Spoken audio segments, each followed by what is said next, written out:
সলাৎ যত দামি ইবাদত হোক না কেন, সলাৎ অবাক ইবাদত, যে সব ইবাদত নির্ভর করে সলাতের উপরে। যদি সলাৎ কবুল হয় তাহলে বাকি ইবাদত কবুল হবে, আর যদি সলাৎ কবুল না হয় তাহলে বাকি ইবাদত বাতিল বলে গণ্য হবে। আল্লাহর নবী বলছেন যে সলাসো সালাসত আসলাসিন, সলাৎ হলো 3 ভাগে বিভক্ত। আর তহুর ও 16, অজু হলো 3 ভাগের 1 ভাগ। আর রুকু ও 16, রুকু হলো 3 ভাগের 1 ভাগ। আর সজুদ ও 16, সিজদা হলো 3 ভাগের 1 ভাগ। ফমান আদাহা বিহাক্কা কবিলাত সলাত কবিলা সায়র আমালিহি, যে এইগুলি ঠিক ঠিক আদায় করবে তার সলাৎ কবুল করা হবে এবং সব ইবাদত কবুল করা হবে। ওয়াইন রুদ্দাত আলাইহি সলাতুহু, যদি সলাৎ তার উপরে প্রত্যাখ্যান করা হয়, তার যদি সলাৎ না থাকে, সলাৎ যদি বাতিল হয়, তো রুদ্দ আলাইহি সায়র আমালিহি, তাহলে সব আমল বাতিল হবে। সলাৎ এমন একটি ইবাদত, নামাজ এমন একটি ইবাদত যার উপরে নির্ভর করে অন্যান্য ইবাদত। আরও অবাক যে সব ইবাদতে ছাড় আছে, ছাড়, সমস্যা মানে, সমস্যা বুঝে। সব ইবাদতেই কিছু না কিছু ছাড় আছে, ফরজ তার উপরে। কেমন ছাড়? হজ ফরজ হয়েছে তো এবছর করেন, করতে পারলেন না সামনে বছর করেন, এই যে ছাড়, অথচ ফরজ বিধান। সিয়াম, যেটা বলবো নফল, রমজান মাসের ফরজ সিয়াম করেন, আমি অসুস্থ তো পরে করেন, এ দেখেন ছাড় আছে। জাকাত দেন, এখন 2 মাস আগে দিয়ে দেন, 20 দিনে 1 মাস পরে দেন, দেন, কোনো সমস্যা নেই, এই যে এখন ছাড় আছে।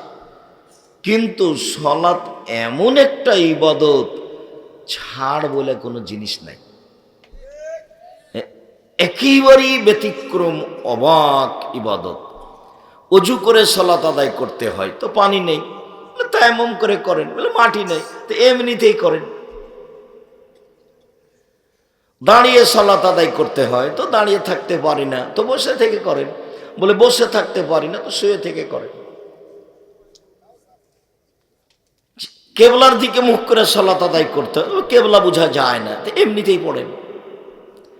পরিষ্কার কাপড় পরে সলাৎ আদায় করতে হয় তো পরিষ্কার কাপড় নেই, যে কাপড়ে পেশাব পায়খানা লেগে আছে সেটা পরেই পড়েন, বলে ওটাও নাই, কারণ বশত উলঙ্গ অবস্থা আছে, তো উলঙ্গ অবস্থাতেই সলাৎ আদায় করতে হবে। একেবারেই ব্যতিক্রম, বিরল, ভিন্ন ধরনের ইবাদত, ছাড় বলে কোনো জিনিস নাই। আপনি গাড়িতে উঠে আছেন, ঠেলে ঠেল মানে না, শিকল ধরে আছেন, সময় পার হয়ে যাচ্ছে, এইভাবেই সালাত আদায় করতে হবে।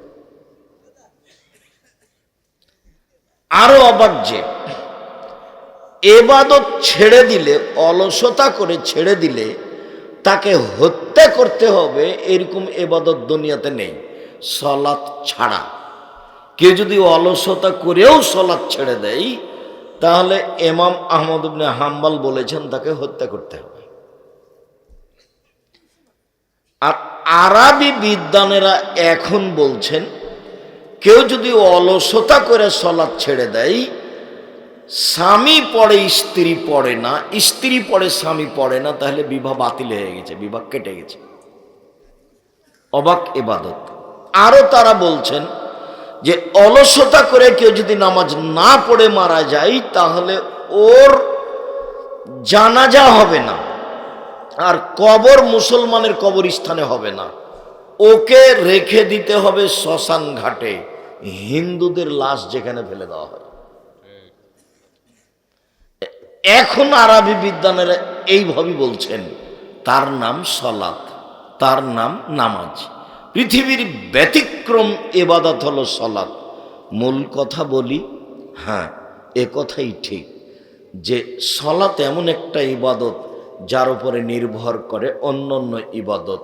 তারপরেও সলাতের নেকিটা আল্লাহ নিজে হাতে দিবেন না, ফেরেশতাকে বলবেন নেকি লিখে দাও। কিন্তু সিয়াম এমন একটা ইবাদত যে আল্লাহ বলবেন না ফেরেশতাকে যে তোমরা সিয়ামের নেকি লিখো, আল্লাহ বলেন সিয়াম আমার ব্যাপার, প্রতিদান আমি দিব। আল্লাহ বলেন সিয়াম আমার ব্যাপার, প্রতিদান আমি দিব। সেই সিয়ামের নফল সিয়ামের আলোচনা আজকে। পুরুষ নারী আপনারা যেখানে যারা আছেন, অল্প সংখ্যকই মানুষ, তার উপরে দয়া করে ভদ্রতা বজায় রেখে কোনো প্রয়োজন আমাকে না দেখিয়ে কিছুক্ষণ সময় কথা শোনেন। আপনার কিছু না কিছু উপকার করব ইনশাআল্লাহ। অনেকদিন পরে এসেছি, এ কথাই ঠিক। ভালোবাসাতে কোনো ঘাটতি নাই, এ কথাও ঠিক। ব্যস্ততার কারণে আপনার সাথ দিতে পারি না, এটাই ঠিক। সম্মানিত দিনী ভাই বোন, ইবাদতের জগতে ভিন্ন ধরনের ব্যতিক্রম ইবাদত সিয়াম, যার ফলাফল আল্লাহ নিজে হাতে দেন। আমরা জানি যে আল্লাহর নবী বলেছেন, এক ফোঁটা চোখের পানি আল্লাহর ভয়ে আল্লাহর কাছে যত প্রিয়, ইবাদতের জগতে কোনো ইবাদত আল্লাহর কাছে তত প্রিয় নয়। তাতে তিনি বলেন যে গাভীর বান ওলান থেকে চাপ দিয়ে দুধ বের করে ভিতরে ঢোকানো যায় না, যেমন আল্লাহর ভয়ে কাঁদে যে সে জাহান্নামে যাবে না, তেমন। গাভীর বান ওলানে চাপ দিয়ে দুধ বের করে ভিতরে ঢোকানো যায় না, যেমন এটা যেমন অসম্ভব, আল্লাহর ভয়ে কাঁদে যে, এই কাজটা আল্লাহর কাছে এত প্রিয় যে পৃথিবীর কোনো কাজ তত প্রিয় নয়, অতএব তার জাহান্নামে যাওয়া তেমনি অসম্ভব। এরপরেও নেকিটা আল্লাহ নিজে হাতে দিবেন না, ফেরেশতাকে বলবেন লিখে দাও। ইবাদতের জগতে সবচেয়ে পছন্দনীয় ইবাদত আল্লাহর কাছে চাওয়া। আল্লাহ আমাকে একটা সুসন্তান দাও, এই কথাটা। আল্লাহ আমাকে ঢাকাতে একটা জমির ব্যবস্থা করে দাও, এই কথাটা। আল্লাহ তুমি আমার ছেলে মেয়েকে ভালো শিক্ষিত করে দাও, এই কথাটা। আল্লাহ তুমি আমাকে একটু নিরাপদে রাখো, আমি যেন 5 ওয়াক্ত সালাত আদায় করতে পারি, এই কথাটা। যাবতীয় প্রয়োজনীয় কথা যখন আপনি আল্লাহকে বলবেন, এই কাজটা আল্লাহর কাছে যত পছন্দ, কোন ইবাদত আল্লাহর কাছে তত পছন্দ নয়। এর পরেও এই পছন্দনীয় ইবাদতের নেকিটা আল্লাহ নিজে হাতে দিবেন না, ফেরেশতাকে বলবেন ও আমার কাছে চেয়েছে, এটা তুমি লিখে দাও। চাওয়া কাজটা কিন্তু আল্লাহর কাছে খুব বেশি প্রিয়। মানুষের স্বভাব আর আল্লাহর গতিবিধি দুইটা মুখামুখি, বিপরীত। কালকে একটা মানুষকে গিয়ে বলছেন, ধনী মানুষ, ভাইজান আমি খুব বিপদে পড়েছি, আমার ছেলের হাত ভেঙে গেছে, তো 10,000 টাকা কর্জ দেন। ভাইজান আপনি তো সবাইকে দিয়ে থাকেন, তো বলবেন সেই তো আমার তো এখন হাতে টাকা পয়সা নেই, কি করি? আচ্ছা বিকালে আসো দেখি। তাহলে ঠিক আছে 5,000 নিয়ে যাও, দিয়ে কাজটা করো। পরের দিনই গেছেন আবার, যে আমার ভাইগনার হাত ভেঙে গেছে, ভাইজান টাকা দিতে হয়, যে তোর জন্য টাকশাল বানালছি নাকি রে? মানে দ্বিতীয় তৃতীয় দিনই মানুষ কি হয়ে যাবে? বিরক্ত হয়ে যাবে। আর ওখানে যত বলবেন তত খুশি, যত বলবেন তত খুশি, যত বলবেন তত খুশি। বলে কে? মানুষের তো স্বভাব নষ্ট হয়ে গেছে, মানুষের স্বভাবই খারাপ হয়ে গেছে, মানুষের খাসলত, মানুষের চালচলন খারাপ হয়ে গেছে। মানুষ টিভি নিয়ে বসে থাকে ঘন্টার ঘন্টা, ল্যাংটা মেয়ে দেখে চক্ষু ঠান্ডা করে, কলিজা ঠান্ডা করে, জানটা সহৎ করে। টিভিতে বড় মোবাইল দেখে, বড় মোবাইলে মেয়েদেরকে দেখে চক্ষু ঠান্ডা করে, কলিজা ঠান্ডা করে, জানকে সহৎ করে, তাহাজ্জুদও পড়ে, ধর্ম পাগল হয়ে গেছে, এতে জান্নাত পাবেও। সারা রাত বসে আছে, রাত 2টা 3টায় ঘুমাচ্ছে, তো এই কি আর আল্লাহকে ডাকতে পারবে? আল্লাহর নবীর কথাটা মেনে চলতে হবে। একরাহুল কালাম আবাদ আলী সাহেব, একরাহুল নামা কাবাল আলী সাহেব। মুহাম্মদ সাল্লাল্লাহু আলাইহি সাল্লাম ঘোষণা দিয়েছেন, পৃথিবীর মানুষ মনে রেখো, এশার সালাতের পরে কথা বলা ঘৃণিত কাজ। পৃথিবীর মানুষ শুনে রেখো, এশার সালাতের পূর্বে ঘুমিয়ে যাওয়া ঘৃণিত কাজ। আপনি বাড়ির মালিক, আপনি বাপ, আপনার বাড়িতে কারফিউ জারি থাকবে। প্রেসিডেন্ট আইয়ুবের মতো মাশাআল্লাহ জালি আছে বাড়িতে, কি রাত 10টায় ঘুমিয়ে যেতে হবে বাধ্য। পড়াশোনা ব্যতীত রাত 10টার পরে কোনো ছেলে মেয়ে এই বাড়িতে জেগে থাকতে পাবে না, ঘুমাতেই হবে বাধ্য। বাস 10টায় ঘুমিয়ে গেছে, 3টায় উঠেছে, এই যে কয় ঘন্টা ঘুমালো? 5 ঘন্টা। এখন উঠে সুন্দর করে উজু করে 2 রাকাত সালাত আদায় করে আল্লাহকে বলেন, উনি প্রথম আকাশ থেকে সপ্তম আকাশ থেকে প্রথম আকাশে নেমে এসেছে, আপনার জন্যই নেমে এসেছেন। তা আপনি তো রাত 2টা-3টায় ঘুমালেন ল্যাংটা মেয়ে দেখে দেখে চক্ষু ঠান্ডা করে, আপনি আল্লাহকে কি বলবেন?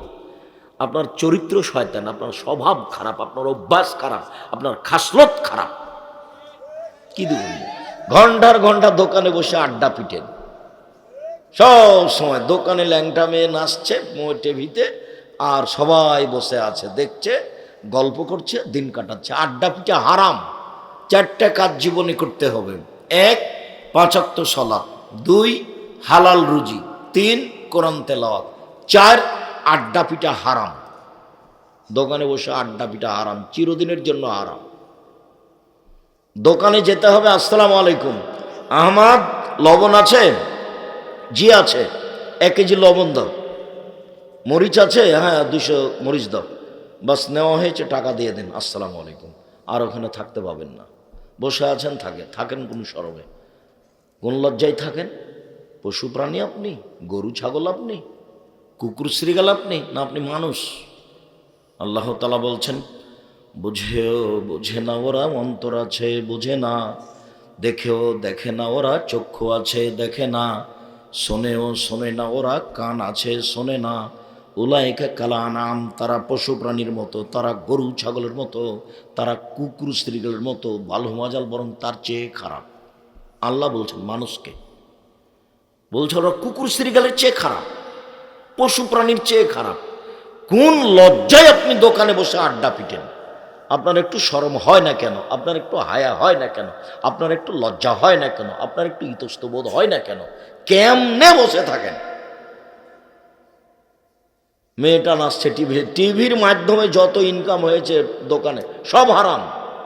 শুকুরের গোস্ত যেমন অন্য অন্য জিনিস হারাম, যেমন এটা তেমন হারাম, সব সমান সমান হারাম। ওটা তো হারাম মাধ্যমে উপার্জন হয়েছে, কোটি টাকা ইনকাম হলে ওটা বৈধ হবে না। ও দিয়ে চাউল কিনে ভাত খেয়ে বাদাত কবুল হবে না, এই পথ বাতিল। এই যে বললাম, এমন কোনো মায়ের বেটা নাই কথা এভাবে উল্টে ধরতে পারে, যা বলছি সেটাই থাকবে কিয়ামত পর্যন্ত। আমার কাজই এটা, আমি এই কাজই করি। কেন আপনি দোকানে বসে আড্ডা পিটবেন? আপনার স্বভাব একটু ভালো হয় না কেন? এশার সালাত আদায় করেছেন, বাড়ি চলে যাবেন, আহাল পরিবারের দিকে কড়া নজর রেখে ঘুমিয়ে যাবেন, বাস। জন্ম দিলেই বাপ হওয়া যায়? ক্ষমতা নীতির নাম বাপ। দুঃখিত, একটা কথা বলে আগাই। আমাদের আলোচনা সেম, আমরা লম্বা আলোচনা করতে চাইনি, আসতে একটু দেরি হয়ে গেছে। তো 2টা হাদিস মধ্যখানে বলে রাখি, একটা মায়ের জন্য, একটা বাপের জন্য। তো বাপের জন্য এটা আগে বলি। আল্লাহ নবী বলছেন যে মান আলা সালাসা বানাতিন, কেউ যদি 3টা মেয়ের লালন পালন করে, 3টা মেয়ে, 3টা বেটি, 3টা মেয়ের লালন পালন করে, তো লালন পালন কি জিনিস? 1 আল্লামাহুন্না, মেয়েকে বিদ্যা শিখিয়ে দিল। 2 আদ্দাবাহুন্না, মেয়েকে শিষ্টাচার শিখিয়ে দিল। 3 আহসানা ইলাইহিন্না, মেয়ের সাথে ভালো আচরণ করলো। তাহলে কুনাল্লাহু হেজাবান মিন নারি ইয়াউমাল কিয়ামা, বিচারের মাঠে মেয়ে 3টি বাপকে জান্নাতে নিয়ে যাওয়ার জন্য জাহান্নাম থেকে অন্তরাল হয়ে যাবে। ওইদিকে জাহান্নাম, এইদিকে মেয়ের পিতে, মধ্যে মেয়েরা। আল্লাহকে বলবে আমার আব্বাকে আগে জান্নাতে দেন, তারপরে কোনো কথা। আমাদের বিষয় বুঝতে চাচ্ছি না, আমার আব্বাকে আগে জান্নাতে দিতে হবে, তারপরে কোনো কথা। মেয়েরা এমনভাবে শক্ত হয়ে বেঁকে বসবে বিচারের মাঠে। তো আবার বলি, মেয়ে যে আপনার পক্ষে শক্ত হয়ে বসবে জান্নাতে নিয়ে যাওয়ার জন্য, তো কি কাজ?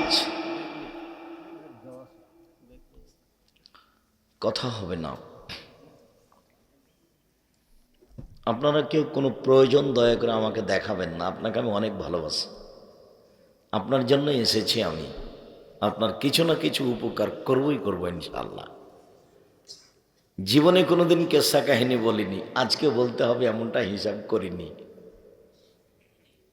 তো কিভাবে মেয়ে লালন পালন করতে হবে? এক, বিদ্যা শিখিয়ে দিল। দুই, শিষ্টাচার শিখিয়ে দিল। শিষ্টাচার যে কি জিনিস! শিষ্টাচার তো এখন মনে করছে মানুষ যে ঘোড়ার ডিম। কেন? ঘোড়ার ডিমও দেখা যায় না, শিষ্টাচারও দেখা যায় না। শিষ্টাচার কি জিনিস? শিষ্টাচার কাকে বলে? আল্লাহর নবী যে বলছেন, এক, বিদ্যা শিখিয়ে দিল। দুই, মেয়েকে শিষ্টাচার শিখিয়ে দিল। তিন, মেয়ের সাথে ভালো আচরণ করলো। চার, তাহলে মেয়েরা বিচারের মাঠে বাপকে জান্নাতে নিয়ে যাওয়ার জন্য বেঁকে বসবে। মনে থাকবে না মনে হয়? এক, বিদ্যা। দুই, শিষ্টাচার। তিন, ভালো আচরণ। মনে থাকে না কেন?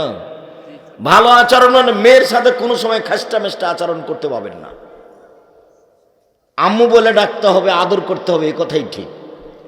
তা আব্দুর রাজ্জাক সাহেব, আগেরটাও ঠিক আছে, পরেরটাও ঠিক আছে, শিষ্টাচার কি আব্দুর রাজ্জাক সাহেব বলেন না একটু? আমল করতে পারি আর না পারি। হ্যাঁ ঠিক আছে, তা বলি। এক মিনিট, শিষ্টাচার কি জিনিস? আল্লাহর নবী বলছেন, সব নবীর শিষ্টাচার 10টি, সব নবীর বৈশিষ্ট্য 10টি, সব নবীর খাসলাত 10টি, সব নবীর অভ্যাস 10টি। এক, মোচ কেটে ফেলতে হবে, চাচা যাবে না। দুই, দাড়ি বড় করতে হবে, ছোট করা যাবে না, চেঁচে ফেলা যাবে না। তিন, পেশাব পায়খানার পরে পানি দিয়ে পবিত্রতা অর্জন করতে হবে। ঢেল টিস্যু পেপার আগে পরে পানি, এ কথা মিথ্যে, এতে নবীর ওপরে অপবাদ লাগানো হবে। তিন, পেশাব পায়খানার পরে পানি দিয়ে পবিত্রতা অর্জন করতে হবে। আগে ঢেল টিস্যু পেপার পরে পানি, এ কথা মিথ্যে। পানি নেই তখন ঢেল টিস্যু পেপার, এইটা সুন্নাত।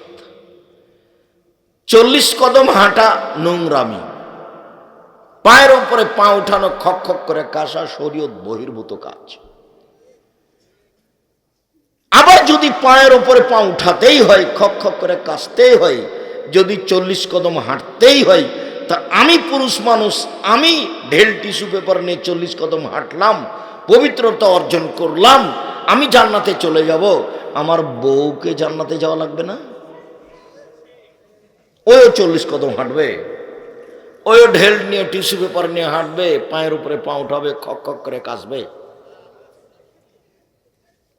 তো বলছে আব্দুর রাজ্জাক সাহেব, এটা যে পুরুষ মানুষ দেখলে তাকে কেমন কেমন লাগবে? তো পুরুষ মানুষ যখন এমন করে, তখন মহিলা মানুষ যদি দেখে তাকেও কেমন কেমন লাগে। তার মানে এটা শরীয়ত নয়। সাথে সাথে এটা কেন 40 কদম কেন? 40 ঘন্টা পরে যদি টিস্যু পেপার ফেলে দেয়, তাহলে মনে হবে পেশাব আসলো। কেন? এটা এখন অসা শয়তানের কুমন্ত্রণা হয়ে গেছে। আল্লাহর নবী বলছেন, দেখো পৃথিবীর মানুষ, সলাতের মধ্যে আছো তো মনে হলো যেন বায়ু আসলো, মনে হচ্ছে যেন বায়ু আসলো, যাবা না মসজিদ থেকে, সলাত আদায় করো। ওটা শয়তান করেছে।